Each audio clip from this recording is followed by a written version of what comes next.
Donc ce qui nous a guidés lors des premières esquisses de Skylab, c'est vraiment la volonté de créer un bâtiment de totem, fer de lance de la ZAC, visible depuis l'avenue de la Mer, l'autoroute et évidemment les espaces communs de la ZAC. Le bâtiment totem, pourquoi? Parce que il accueille plusieurs fonctions. C'est un bâtiment hybride où on trouve des commerces en rez-de-chaussée, des bureaux dans les étages courants et au-dessus de la taille de guêpe, des logements traditionnels. De par la mixité d'usage, on a voulu que se reflète à l'extérieur ce qui se passe à l'intérieur. Donc on a choisi, tout en conservant le même matériau, c'est-à-dire les voiles métalliques, les traiter pour les immeubles de bureaux de niveau à niveau, par des voiles métalliques triangulaires. Et pour ce qui se passe au-dessus de la taille de guêpe, la marque entre les immeubles de bureaux et les logements, des voiles enveloppants qui se retournent en toiture et reviennent en façade et qui couvrent tous les niveaux de logement.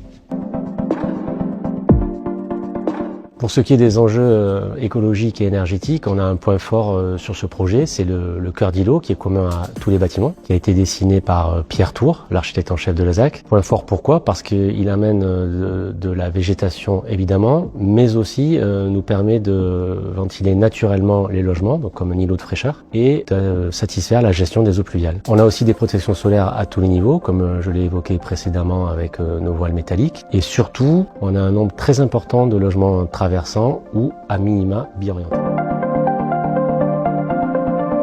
Alors, ce dont nous sommes très fiers sur ce projet, bon évidemment c'est le projet dans sa globalité, mais c'est cette particularité liée au fait que nous avons réussi à intégrer des terrasses sur chaque niveau de bureau. Et c'est vrai que dans l'immobilier tertiaire, on a rarement des terrasses et ça a été le fruit d'une négociation âpre avec les maîtres d'ouvrage, mais ça a été aussi un gros point fort lors de l'oral du concours. Ce dont on est le plus fier aussi évidemment, c'est d'avoir gagné le Grand Prix régional des Pyramides en 2022 pour l'architecture du bâtiment.